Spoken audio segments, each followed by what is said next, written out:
예, 김영권 의원입니다. 세월호 문제를 얘기하지 않을 수가 없는데요. 저는 배를 인양하는 것이, 온전하게 인양하는 일이 매우 중요하다고 생각을 합니다. 이 배를 인양하는 일은 어쩌면 우리 국민이 다 함께 씻김굿을 하는 것이 아닌가. 우리는, 저도 그렇고 여기 계신 여러분들도 그렇고, 그날 사고가 나고 배가 뒤집히고 그 속에 아이들이 갇히고 결국 아무도 못 꺼내고 다 수장하는 그 과정을 생중계로 다 봤잖아요. 그걸 생중계로 보면서도 아무것도 내가 할 수가 없고 결국 한 명도 못 꺼내고, 이게 우리 국민들에게 줬는 마음의 상처가 얼마나 크겠습니까? 전 아직도요, 어떨 때는 길을 가다가 세월호 생각을 하면은 갑자기 목에 물이 꽉 차오르는 듯한 착각에 빠질 때가 있어요. 일종의 트라우마죠. 정말 많은 국민들이 이런 트라우마 속에 시달리고 있다고 생각을 합니다. 우리가 겪는 이런 게 당사자들, 유가족들한테 비하면 아무것도 아니겠죠. 그렇지만 우리 온 국민이 이런 상처 속에 살아갔어야 되겠습니까? 될 수 있는 대로 빨리 이거를 털고 우리가 새로 해야 할 일이 많지 않습니까? 그죠? 그래서 정말로 배를 인양하는 이 일을 통해서 우리 온 국민이 씻김굿을 했으면 좋겠다라는 생각을 하고 있어요. 그런데 지금 인양 절차를 이렇게 지켜보면 걱정이 됩니다. 과연 저 배를 우리가 온전하게 인양할 수 있을까? 그런 걱정이 많이 돼요. 장관님한테 묻겠습니다. 아까 옆에서 물어보셨는데요. 인양 주체가 해수부입니까? 상하이 셀비지입니까? 기본적으로 인양을 지금 총 주관하는 단답형으로 좀 얘기해 주시면. 정부고요. 정부죠. 이 기술적인 인양에 대해서는 상하이 살베지에 전권을 위임을 해놨습니다.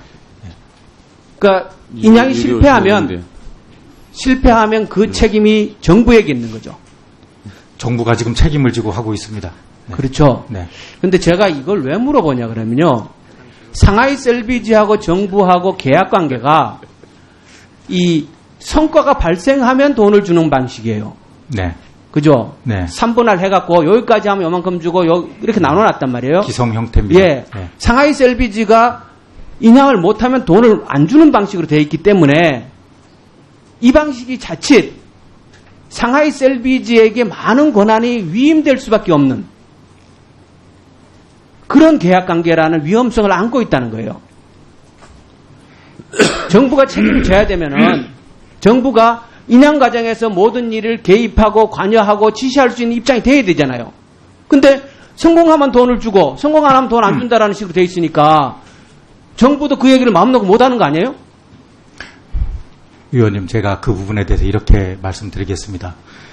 기본적으로 지금 하고 있는 인양 작업은 매우 고난이도의 리스크가 많은 예, 리스크 있는 거 알아요. 제가 드리고 싶은 말씀 드릴게요. 정부가 이래라 저래라 나서서 할 수 있는 그런 사안이 인양의 책임은 아닙니다. 정부에게 있습니다. 인양의 실패해서는 절대로 안 되기 때문에 네. 물론 기술적인 부분은 상하이 셀비지에게 맡긴다 하더라도 정부는 책임 있는 자세로 늘 과업에 대한 지시와 관리들을 해야 된다는 얘기예요. 그런 마음으로 하고 있습니다. 분명하게 말씀드리고 싶은 거예요. 예.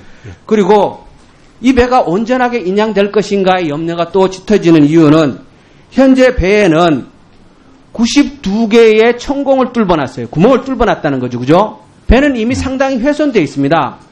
92개나 뚫어놨으면 배의 안전성이 그만큼 훼손됐다고 얘기할 수 있는 거잖아요. 그죠?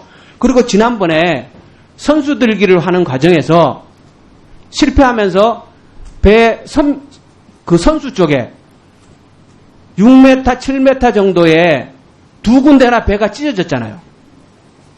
6.5m, 7.1m의 스크래치가 났다고 보시면 되겠습니다. 두 군데 찢어졌잖아요. 그죠? 배가 전체 폭이 20m 정도 되는데 6m, 7m가 두 군데나 찢어졌다는 거는 배가 상당히 훼손됐다는 거 아니에요? 외상에 약간의 좀 들어간 부분입니다. 네, 그것이 기본적으로 이 미수습자를 수습한다거나 사고의 원인을 그 찢어진 그런 것이 거와는 배를 다른 인양하는데 차원입니다. 아무런 장애가 없다는 말씀인가요? 지금 배- 이 인양 작업을 하는 데 있어서 예. 그 두 군데하고 그 밑에 아래에도 약 1.5m 정도가 좀 훼손이 있습니다. 그 옆에 좌현 갑판부 외에도 배가 바다에 빠진 지 상당히 오래됐잖아요. 네. 그 싹기도 했을 거고 이걸 잘못 관리를 하면은 네. 배가 약해져서 못 올릴 수도 있는 거 아니에요. 그걸 걱정하는 거예요. 근데 네. 선수들기를 하면서 앞에 벌써 6m, 7m는 찢어졌다는 거예요. 그리고 지금 저 그림을 보면요. 저기 이제 두 개 빨간 게 있는 데가 저희가 크레인 걸었던 자리죠. 그죠? 네. 그리고 저기 말고 앞에 크레인 두 군데 더 걸었죠. 그죠? 예, 선수 그게 쪽에 3, 네 4번 군데 인양줄이고요. 예. 그 앞에 또 2개, 1, 2번이 예. 있습니다. 그래서 위원님 걱정하시는 그 약간 훼손당한 부분을 자, 봐봐요. 고강도의 이 그 그림을 철강제로 보자고요. 보강을 하게 예, 돼 보강. 있습니다. 네. 근데 왜 찢어졌는가라는 문제를 우리는 살펴봐야 돼요. 저게 무슨 그림이냐면요. 크레인에 주어졌던 하중을 5분 단위로 분석을 해서 그래프로 만들어 놓은 거예요. 저기 위에 있는 파란색은 3번, 4번 와이어니까 그러니까 약간 안쪽에 있던 거예요. 빨간색은 선수 쪽에 있던 거예요. 네. 네. 그러니까 저 하중을 보면은 안쪽에 있던 거에는 하중을 더 줬고 선수 쪽에 있는 건 하중을 적게 줬단 말이에요. 그죠? 그러면 저 앞부분 반 이하 저 합쳐지는 전까지는 선수들기가 정상적으로 진행됐다는 건 얘기인데 저기 합쳐지고 나중에 뒤에 부분의 하중이 그러니까 1, 2번 앞에 와이어의 하중이 뒤에 와이어 하중보다가 더 크게 작용을 했잖아요. 그죠? 실제로 저 부분에서 배가 찢어진 거 맞죠?